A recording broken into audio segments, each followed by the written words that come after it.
नमस्कार दोस्तों, top up YouTube channel पर आपका स्वागत है। निम्मी NSQ 5 लेवल है, उसकी क्लास है प्रॉपर है, वो नहीं चल रही थी काफ़ी दिनों से। तो आज हम नेक्स्ट वीडियो है, 15 क्लास हमारी है कंप्लीट हो गई थी। आज हम उससे आगे के जो क्वेश्चन है वो डिस्कस करेंगे। तो आज हमारा है इसके अंदर ये 16 नंबर की क्लास है। अगर पिछली वीडियो है जिन स्टूडेंट्स ने नहीं देखी है वो प्ले लिस्ट के अंदर जाके और फिटर के अंदर है वो देख सकते हो। तो अगर पहली बार चैनल पर है विजिट कर रहे हो तो चैनल को सब्सक्राइब कर लेना। आज ज़्यादा टाइम है ख़राब नहीं करते हुए हम चलते हैं। फर्स्ट क्वेश्चन है, इसमें है टेपर्ड शाफ्ट पर फिटिंग के लिए कौन सी की उपयोग की जाती है? विच की is useful for fitting on tapered shaft? First option है फेदर की का प्रयोग करते हैं, जिप हेड की का करते हैं, वुडरफ की का करते हैं एंड फ्लैट शटल की का प्रयोग करते हैं। तो इसका जो करेक्ट आंसर है वो होगा वुडरफ की का प्रयोग हम करते हैं। जो टेपर शाफ्ट होती है, ऐसे कोई शाफ्ट होती है, माना कि ऐसे शाफ्ट है, उसके अंदर क्या होता है, यहाँ पर वुडरफ की होती है, उसका हम प्रयोग करते हैं। नेक्स्ट क्वेश्चन है सर्कुलर टेपर की का प्रयोग कहाँ किया जाता है? वेयर इज सर्कुलर टेपर की इज यूज होता है? फर्स्ट ऑप्शन है लाइट ड्यूटी ट्रांसमिशन में होता है, हेवी ड्यूटी ट्रांसमिशन में होता है, कम गति की आवश्यकता में होता है एंड उच्च गति की आवश्यकता में होता है। तो इसका जो करेक्ट आंसर है वो होगा first option, light duty transmission के लिए हम सर्कुलर की का है प्रयोग करते हैं। नेक्स्ट क्वेश्चन है 43, इसके अंदर है शाफ्ट के साथ घूमने की अनुमति दिए बिना प्लेन बियरिंगों को कैसे पोजीशन में रखा जाता है? अगर हम प्लेन बियरिंग है उसको वो शाफ्ट के साथ ना घूमे तो उसके लिए हम किसका प्रयोग करते हैं? फर्स्ट ऑप्शन है क्लैंप के द्वारा प्रयोग करते हैं, नट बोल्ट के द्वारा प्रयोग करते हैं, की या स्क्रू के द्वारा उसको फिक्स करते हैं एंड लॉकिंग डिवाइस के द्वारा उसको फिक्स करते हैं। तो इसका जो करेक्ट आंसर है वो होगा नट और बोल्ट के द्वारा है, उसको है क्लैंप करते हैं। तो दोस्तों इसके अंदर है या नट बोल्ट होगा या की या स्क्रू होगा। तो हम क्या है शाफ्ट को घूमने से रोकने के लिए हम किसका प्रयोग करते हैं? वो हम की एंड स्क्रू के द्वारा करते हैं। सी ऑप्शन है वो करेक्ट होगा, क्योंकि नट बोल्ट है वो हमारा क्या है, ये आता है एक की, ये क्या है अस्थायी फास्टनर के अंतर्गत आता है। जो नट बोल्ट हो गया, स्क्रू हो गया, ये क्या है अस्थायी फास्टनर के अंतर्गत आते हैं। एंड इसके बाद है जो रिविट होती है, रिविट है वो हमारा अर्धस्थायी के फास्टनर के अंतर्गत आता है, अर्धस्थायी के अंतर्गत। और एक रिविट हो गया और इसके बाद अर्धस्थायी के अंदर आता है सोल्डरिंग भी है वो अर्धस्थायी में आता है। और परमानेंट फास्टनिंग के अंदर आता है वो आता है वेल्डिंग आता है, वेल्डिंग और ब्रेजिंग आता है। ब्रेजिंग है ये किस में आते हैं, ये परमानेंट फास्टनिंग के अंतर्गत आता है। नेक्स्ट क्वेश्चन है 44 नंबर, इसमें है इस की का नाम क्या है? फर्स्ट ऑप्शन है फ्लैट शटल की है, टेपर संक की है, पैरेलल संक की है एंड होलो शटल की है। तो इसका जो करेक्ट आंसर है वो होगा फ्लैट शटल की, फर्स्ट ऑप्शन करेक्ट होगा। नेक्स्ट क्वेश्चन है 44 नंबर, इसमें है इस की का नाम क्या है? तो यहाँ पर ये की दिखाई गई है, इसके अंदर फर्स्ट ऑप्शन है, ये देख सकते हो कि ये है शंख की है, फेदर की है, जिब हेड की है एंड वुडरफ की है। तो इसका जो करेक्ट आंसर है वो होगा जिब हेड की है। ये इसको क्या है लगाने और हटाने में ये आसान है, इसके ऊपर ये हेड होता है, इस हेड के द्वारा आसानी से इसको है फिट किया जा सकता है और निकाला जा सकता है।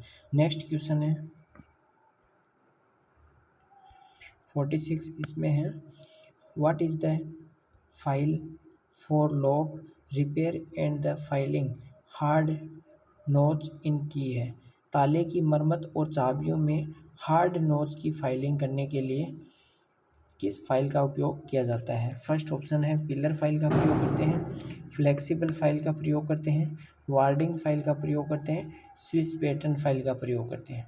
तो इसका जो करेक्ट आंसर है वो होगा वार्डिंग फाइल का प्रयोग हम ताले एवं चाबी की मरम्मत करने के लिए यानी रिपेयरिंग करने के लिए हम वार्डिंग फाइल का प्रयोग करते हैं। नेक्स्ट क्वेश्चन है 47 नंबर, इसमें है इस स्क्रू का नाम क्या है? फर्स्ट ऑप्शन है इसमें है ग्रब स्क्रू है, ड्राइवर स्क्रू है, सेल्फ टेपिंग स्क्रू है, या थ्रेड कटिंग स्क्रू है। तो इसका जो करेक्ट आंसर है वो होगा ड्राइवर स्क्रू, बी ऑप्शन है वो करेक्ट होगा। नेक्स्ट क्वेश्चन है लॉक वॉशर का क्या फ़ायदा है? फर्स्ट ऑप्शन है इसमें है ज़्यादा वियरिंग सतह प्रदान करता है, वियरिंग सतह ज़्यादा प्रदान करता है, सतह को होने वाले नुकसान से रोकने के लिए प्रयोग किया जाता है, कार्य सतह पर एक समान दाब वितरित करता है उसके लिए यूज़ करते हैं, एंड कंपन के कारण नट या बोल्ट को ढीला होने से रोकने के लिए लॉक वॉशर का प्रयोग करते हैं। तो इसका जो करेक्ट आंसर है वो होगा डी ऑप्शन होगा, कंपन के कारण नट व बोल्ट को है ढीला होने से रोकने के लिए प्रयोग करते हैं। नेक्स्ट क्वेश्चन है 49, इसके अंदर क्या है 49 नंबर क्वेश्चन है, इसमें है what is the name of screw driver? ये कौन सा स्क्रू ड्राइवर है वो दर्शाया गया है। फर्स्ट ऑप्शन है ऑफसेट स्क्रू ड्राइवर है, फिलिप्स स्क्रू ड्राइवर है, standard screw driver and heavy duty screw driver है। तो इसका जो करेक्ट आंसर है वो होगा first option offset screw driver दर्शाया गया है, जहाँ पर है हम फ्लैट जो होता है यानी कि जो फ्लैट स्क्रू ड्राइवर हो गया जहाँ पर हम यूज नहीं करते, सीमित स्थान के लिए जहाँ होता है वहाँ पर हम बेंड स्क्रू ड्राइवर का प्रयोग करते हैं या ऑफसेट स्क्रू ड्राइवर का प्रयोग करते हैं। नेक्स्ट क्वेश्चन है 50 नंबर, इसमें है इस लॉकिंग डिवाइस का नाम क्या है? What is the name of lock device? ये लॉक डिवाइस है तो टैब वॉशर है, लॉकिंग प्लेट है, लॉक वॉशर है, स्प्रिंग वॉशर है। तो इसका जो करेक्ट आंसर है वो होगा ये स्प्रिंग वॉशर है वो दर्शाई गई है, कंपन के कारण है ढीला होने से रोकने के लिए वॉशर होता है। तो वॉशर को है किस लिए लगाया जाता है? वॉशर होता है नट बोल्ट में है एक तो स्थान प्रदान करने के लिए, एंड वाइब्रेशन होता है तो वो शॉक है झटके है उसको है वो फैला देता है उसके ऊपर कंपन के कारण, और उसको उसकी सरफेस है उसके साथ अच्छे से टाइट हो जाए। नेक्स्ट क्वेश्चन है जिब हेड की का उपयोग करने का क्या फ़ायदा है? इसमें है टेपर्ड फिटिंग के लिए इस्तेमाल किया जाता है, आसानी से निकाला जा सकता है, यूनिडायरेक्शन टॉर्क प्रदान करता है, एंड इसके बाद नेक्स्ट है हाई स्पीड एप्लीकेशन में अच्छा है। तो इसका जो करेक्ट आंसर है वो होगा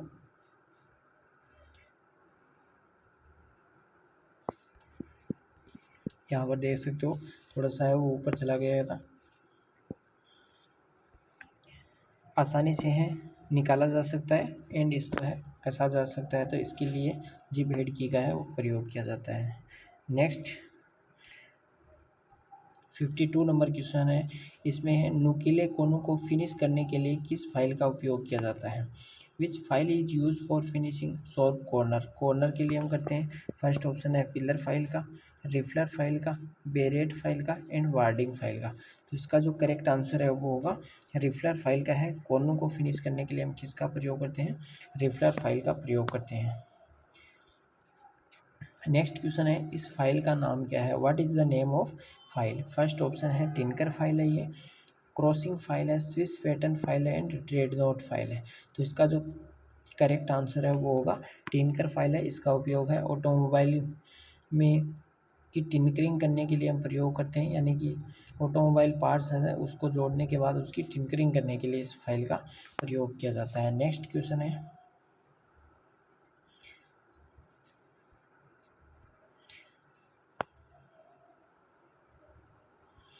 इसमें है आकृति की पुष्टि करने हेतु वर्कपीस को जांचने के लिए किस उपकरण का उपयोग किया जाता है? Which device is use to check the workpiece to confirm the shape है, किसी भी शेप को हम जांचने के लिए किस टूल का प्रयोग करते हैं। फर्स्ट ऑप्शन है प्रोफाइल गेज का करते हैं, स्नैप गेज का करते हैं, कैलिपर गेज का करते हैं, प्रोग्रेसिव गेज का प्रयोग करते हैं। तो इसका जो करेक्ट आंसर है वो होगा प्रोफाइल गेज का प्रयोग करते हैं कोई भी आकृति है उसको चेक करने के लिए। नेक्स्ट क्वेश्चन है 55 नंबर क्वेश्चन, इसमें है फिलर गेज का उद्देश्य क्या है। फिलर गेज है उसका है पहला है ड्रिल किए गए छेद की गहराई जांच करने के लिए किया जाता है। तो उसके लिए हम ड्रिल किए गए छेद की गहराई किससे चेक करते हैं, उसके लिए हम गेज कौन सा लेते हैं, उसके लिए हम वर्नियर कैलिपर भी लेते हैं। और जो है कोई भी होल किया हुआ है उसकी गहराई है तो गहराई के लिए हम क्या है किसका यूज़ करते हैं, डेप्थ बार का प्रयोग करते हैं। उससे भी कर सकते हैं लेकिन ऐसा कोई गेज नहीं है जो गहराई को चेक कर सके। उसके बाद है स्क्रू थ्रेड की पिच की जांच करना। स्क्रू थ्रेड की पिच की जांच करने के लिए स्क्रू पिच गेज का प्रयोग करते हैं। वर्कपीस की त्रिज्या की जांच करना, रेडियस चेक करने के लिए हम रेडियस गेज का प्रयोग करते हैं। फिर है mating parts, the gap between the mating parts है यानी मिलने वाले भागों के बीच गैप की जांच करना, check the gap between the mating parts है। तो इसका जो करेक्ट आंसर है वो होगा डी ऑप्शन, फिलर गेज का प्रयोग हम करते हैं। और ये किस संख्या में नंबर ऑफ सेट होता है, नंबर ऑफ सेट में होता है 1 2 3 और 4 इसमें पाया जाता है। और इसकी जो ब्लेड होती है वो किसकी बनी होती है, एलॉय स्टील की या उच्च क्वालिटी की जो प्लेट होती है उसकी बनी होती है। और इसकी जो ब्लेड है उसकी लंबाई कितनी होती है, 100 मिलीमीटर होती है। नेक्स्ट क्वेश्चन है 56 नंबर, इसमें है इस गेज का नाम क्या है।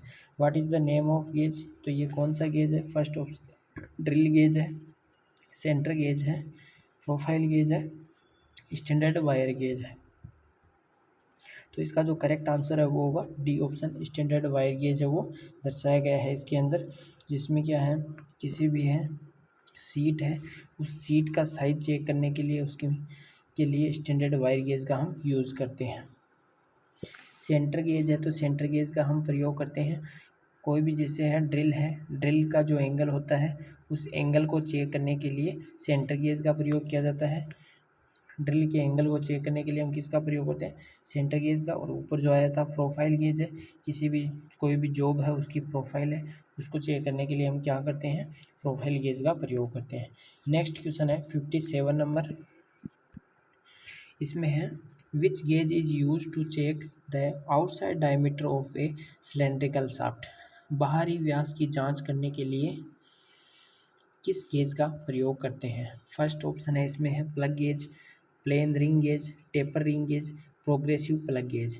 तो इसका जो करेक्ट आंसर है वो होगा प्लेन रिंग गेज का हम प्रयोग करते हैं। बाहरी एक्सटर्नल व्यास है, डायमीटर है कोई उसका है बाहरी व्यास चेक करने के लिए हम प्लेन रिंग गेज का प्रयोग करते हैं। किसी भी कोई भी होल है उस होल का इंटरनल जो है होल को चेक करने के लिए हम किसका प्रयोग करते हैं, तो वो हम प्लग गेज का प्रयोग करते हैं। इस प्लग गेज का प्रयोग करते हैं होल के लिए। और टेपर रिंग गेज का प्रयोग कोई भी टेपर शाफ्ट है जो टेपर में शाफ्ट होती है उस टेपर शाफ्ट को चेक करने के लिए हम टेपर रिंग गेज का प्रयोग करते हैं।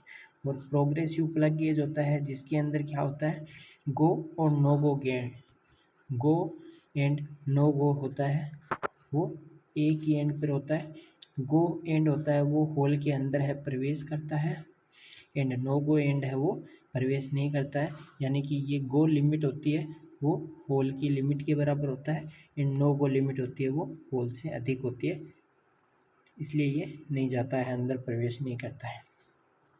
नेक्स्ट क्वेश्चन है 58 नंबर, इसमें है what is the act of joining the slip gauge together the building up size है। यानी कि आकार के निर्माण के लिए स्लिप गेज को एक साथ जोड़ने की क्रिया को क्या कहते हैं। स्लिप गेज है, स्लिप गेज को है किसी भी आकार के अंदर या किसी भी साइज़ के अंदर जोड़ना है, जोड़ के उनको क्या है एक आकार या साइज़ में बनाना है। तो उस प्रोसेस को हम क्या कहते हैं, ग्लेजिंग कहते हैं, पिनिंग कहते हैं, लोडिंग कहते हैं एंड रिंगिंग कहते हैं। तो इसका जो करेक्ट आंसर है वो होगा रिंगिंग प्रोसेस होता है। और इसके अंदर जो साइन बार जो स्लिप गेज होता है, वो स्लिप गेज हम सबसे बड़े आकार का साइज होता है उससे रिंगिंग है वो हम, यानी उनको जोड़ने से पहले सबसे बड़े आकार के जो होता है उसको जोड़ते हैं सबसे बड़े वाले स्लिप गेज को, फिर उसके बाद रिंगिंग के माध्यम से उसको जोड़ा जाता है। नेक्स्ट क्वेश्चन है, साइन बार बनाने के लिए किस मटेरियल का उपयोग किया जाता है? What material is use to make sine bar? First option है invar steel, high speed steel है, हाई कार्बन स्टील है, स्टेबलाइज्ड क्रोमियम स्टील है। तो साइन बार है वो स्टेबलाइज्ड क्रोमियम स्टील का बना होता है। इनवार स्टील है, इनवार स्टील से हम माइक्रोमीटर है, वर्नियर कैलिपर है, माइक्रोमीटर है वो बने होते हैं, जिसमें क्या होता है जो सबसे कम है एक्सपेंशन का गुण होता है, क्योंकि ये फैलता नहीं है, तापमान के वातावरण को है सह लेता है इनवार स्टील में। और 35% निकल मिलाने पर क्या है, जिसमें 35% निकल की मात्रा होती है एलॉय में, उसको है इनवार स्टील के रूप में जाना जाता है, यानी वो इनवार स्टील कहलाता है। और अलग अलग मात्रा में उसको क्या है इनवार स्टील है ये बनते हैं। फिर इसके बाद है high speed steel. High speed steel में जो भी मशीनिंग से, यानी ड्रिल हो गया, टेप हो गया ड्रिल, टेप, रिमर, ये सारे हैं किसके बने होते हैं? हाई स्पीड स्टील के हैं वो बने होते हैं। और हाई कार्बन स्टील के हैं, जैसे जो कटिंग टूल है, फाइल हो आदि जो पार्ट्स हैं वो हाई कार्बन स्टील के बने होते हैं। जितने भी है सिंगल पॉइंट कटिंग टूल है वो भी है, इसमें होता है high carbon steel, high speed steel, अलग अलग बने होते हैं। नेक्स्ट क्वेश्चन है 60 नंबर। 60 नंबर क्वेश्चन है, इसमें है साइन बार की लंबाई कैसे निर्दिष्ट की जाती है? फर्स्ट ऑप्शन है इसमें है रोलरों के बाहरी केंद्र के बीच की दूरी द्वारा करते हैं, रोलरों के आंतरिक बीच के केंद्र की दूरी द्वारा करते हैं, रोलरों के केंद्र के बीच की दूरी द्वारा करते हैं, और साइन बार के किनारों के बीच की दूरी द्वारा करते हैं। ये इसमें क्या है रोलर लगे होते हैं और ऐसे होता है साइन बार। यहाँ पर क्या है इसमें होल होता है, माना कि ऐसे ये साइन बार है और इधर भी है रोलर लगा हुआ है और फिर ये इससे लगभग बना होता है। तो इसके अंदर जो होता है ये एक इसका जो सेंटर है और इसके सेंटर, इस सेंटर और इसका जो सेंटर है, इस सेंटर के बीच की दूरी होती है वो क्या है साइन बार की लंबाई है वो मापी जाती है। साइन बार है वो स्टेबलाइज्ड क्रोमियम स्टील से, जैसे कि ऊपर वाले क्वेश्चन में बताया था। नेक्स्ट क्वेश्चन है, एक क्वेश्चन इसके अंदर ये आता है कि साइन बार के अंदर ये जो होल दिए होते हैं ये क्यों दिए हुए होते हैं, यानी कि आसानी से है इसको है पकड़कर आसानी से है काम में लेने के लिए इसका प्रयोग किया जाता है। नेक्स्ट क्वेश्चन है 61 नंबर, इसमें है साइन बार के साथ जांच करते समय त्रिभुज का कर्ण बनता है, यानी कि कर्ण है वो कौन बनाता है साइन बार के साथ। तो इसके अंदर क्या होता है कि जैसे इधर है वो स्लिप गेज है वो लगे होते हैं अलग अलग साइज़ के, जैसे स्लिप गेज होता है, और यहाँ पर मान लो कोई भी जैसे है वर्क पीस है, यहाँ पर कोई भी जैसे टेपर में है या कोई भी वर्क पीस है, तो उसको क्या है यहाँ पर ऐसे लगा के फिर ऐसे साइन बार है वो लगा हुआ होता है स्लिप गेज के ऐसे ऊपर।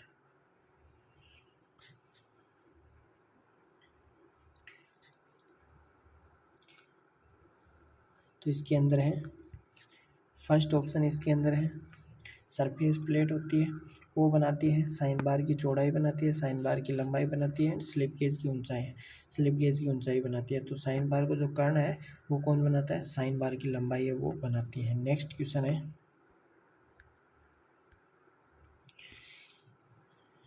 है 62 नंबर, इसके अंदर दिया गया है लेपिंग ऑपरेशन में अपघर्षक कंपाउंड में अत्यधिक उपयोग का क्या प्रभाव है?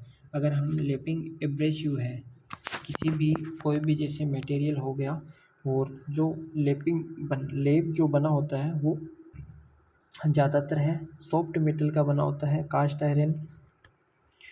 आयरन है, कॉपर है, पित्तल है, इन सब की क्या है, पित्तल है, इन सब के लेप है वो बने होते हैं। तो इसको ऊपर है, लेप को है पहले क्या है, सॉफ्ट मेटल पर जो एब्रेसिव कण होते हैं उनसे क्या किया जाता है, चार्ज किया जाता है, यानी उसके ऊपर है एब्रेसिव कण है वो चढ़ाए जाते हैं और उसको क्या बोलते हैं, चार्जिंग प्रोसेस बोलते हैं, लेप को चार्ज करना। फिर उसके बाद है उसमें लेप को है वापस उसको साफ करके और फिर लेपिंग प्रोसेस किया जाता है। तो इसके अंदर दिया हुआ है, लेपिंग ऑपरेशन में अपघर्षक कंपाउंड का अत्यधिक यानी एब्रेसिव कण है वो अधिक मात्रा में है, मोर है, अधिक है तो क्या होगा, इसमें होगा अशुद्धि का विकास होगा, चमकीले धब्बे दिखाई देंगे,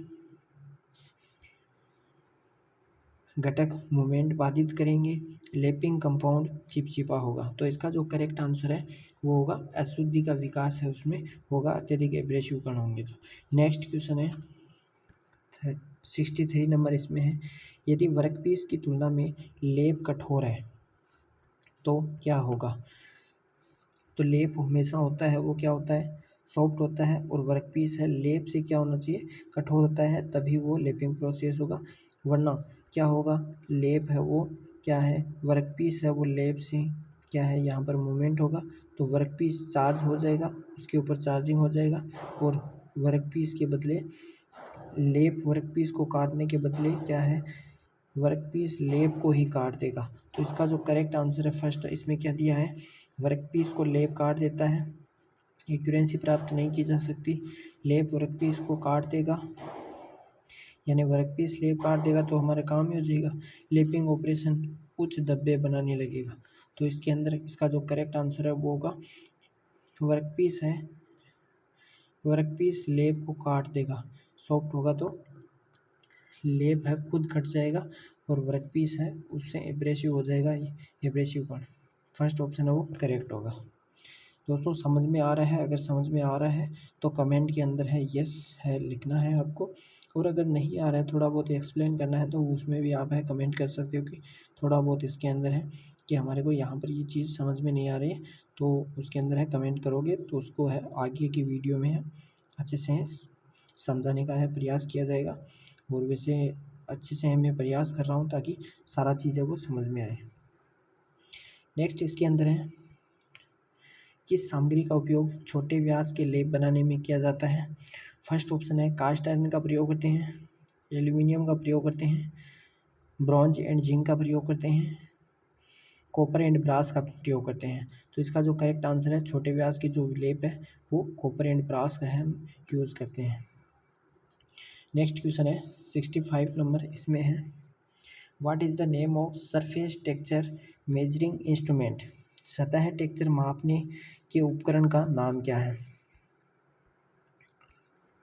फर्स्ट ऑप्शन इसमें है, ये फिगर है देख सकते हो इसके अंदर, फर्स्ट ऑप्शन है डायल टेस्ट इंडिकेटर है वो दर्शाया गया है, इलेक्ट्रिकल सरफेस इंडिकेटर दर्शाया गया है, इलेक्ट्रॉनिक सरफेस इंडिकेटर दर्शाया गया है, मैकेनिकल सरफेस इंडिकेटर दिखाया गया है। तो इसका जो करेक्ट आंसर है वो होगा मैकेनिकल सरफेस इंडिकेटर है, ये डी ऑप्शन करेक्ट होगा। नेक्स्ट क्वेश्चन है 66 नंबर, इसमें है which manual stocking is perfect for larger quantity in honing operation है, यानी होनिंग ऑपरेशन में बड़ी मात्रा में मैनुअल स्टॉकिंग है क्यों पसंद की जाती है। तो फर्स्ट ऑप्शन इसमें है लागत को कम करने के लिए प्रयोग करते हैं, समय को कम करने के लिए प्रयोग करते हैं, कम टॉलरेंस रखने के लिए प्रयोग करते हैं, और रख रखाव लागत को है कम करने के लिए प्रयोग करते हैं। तो इसका जो करेक्ट आंसर है वो होगा सी ऑप्शन, टॉलरेंस को कम रखने के लिए प्रयोग करते हैं। अगर टॉलरेंस है कम होगी, लेस होगी, कम होगी, तो क्या होगा, एक्यूरेंसी है वो क्या होगी, यानी जो प्रिसीजन है फिनिशिंग है वो अच्छी आएगी, और अगर टॉलरेंस अधिक होगी तो उसके अंदर क्या है, प्रिसीजन या फिनिशिंग है वो अच्छी नहीं आएगी, कोर्स फिनिशिंग आएगी। नेक्स्ट क्वेश्चन है 67 नंबर क्वेश्चन है, इसमें है what is the purpose of hardening है, हार्डनिंग करने का उद्देश्य क्या है। फर्स्ट ऑप्शन है संरचना को परिष्कृत करना है, टफनेस बढ़ाना है, काटने की क्षमता को बढ़ाना है, स्ट्रेस व स्ट्रेन को दूर करना है। तो फर्स्ट इसका जो करेक्ट आंसर है वो होगा सी ऑप्शन है वो करेक्ट होगा, रिफाइन द ग्रेन साइज है, ग्रेन साइज को रिफाइन करने के लिए और मशीनेबिलिटी में सुधार करने के लिए हम किसका प्रयोग करते हैं, तो वो होता है एनिलिंग होता है। एनिलिंग के अंदर हम प्रयोग करते हैं एनिलिंग में। और इसके बाद है टफनेस बढ़ाने के लिए हम क्या करते हैं, टफनेस को इंक्रीज करने, वह हार्डनेस है एंड वह भंगुरता है यानी ब्रिटलनेस है, ब्रिटलनेस को कम करने के लिए हम किसका प्रयोग करते हैं, तो वो हम टेम्परिंग का प्रयोग करते हैं, टेम्परिंग प्रोसेस कहलाता है। और स्ट्रेस और स्ट्रेन दूर करने के लिए हम किसका प्रयोग करते हैं, नॉर्मलाइजिंग प्रोसेस का प्रयोग करते हैं, सामान्यकरण प्रोसेस कहलाता है। नेक्स्ट क्वेश्चन है 67 नंबर, इसमें है which method of heat treatment to improve machinability and ductility. Machinability और डक्टिलिटी को करने के लिए फर्स्ट ऑप्शन है ऊष्मा उपचार की कौन सी विधि द्वारा किसी जॉब में मशीनीकरण यानी मशीनेबिलिटी और डक्टिलिटी में सुधार होता है। फर्स्ट ऑप्शन है एनिलिंग है, हार्डनिंग है, टेम्परिंग है एंड नॉर्मलाइजिंग है। तो इसका जो करेक्ट आंसर है वो फर्स्ट ऑप्शन है, करेक्ट होगा। नेक्स्ट क्वेश्चन है 69 नंबर, इसमें है what is the disadvantage of flame hardening in the heat treatment process है। हीट ट्रीटमेंट प्रक्रिया में फ्लेम हार्डनिंग का क्या नुकसान है। फर्स्ट ऑप्शन है अधिक विकृति होती है, हार्डनेस समय ज़्यादा होता है, हार्डनिंग की कम गहराई होती है एंड छोटे वर्कपीस के लिए उपयुक्त नहीं है। तो इसका जो करेक्ट आंसर है वो होगा छोटे वर्कपीस के लिए है, उपयुक्त नहीं है, डी ऑप्शन है वो करेक्ट होगा। नेक्स्ट एंड आज की क्लास का है लास्ट क्वेश्चन है, इसमें है what is the name of method in metallic coating done by rolling और driving the layer of metal on the base metal है।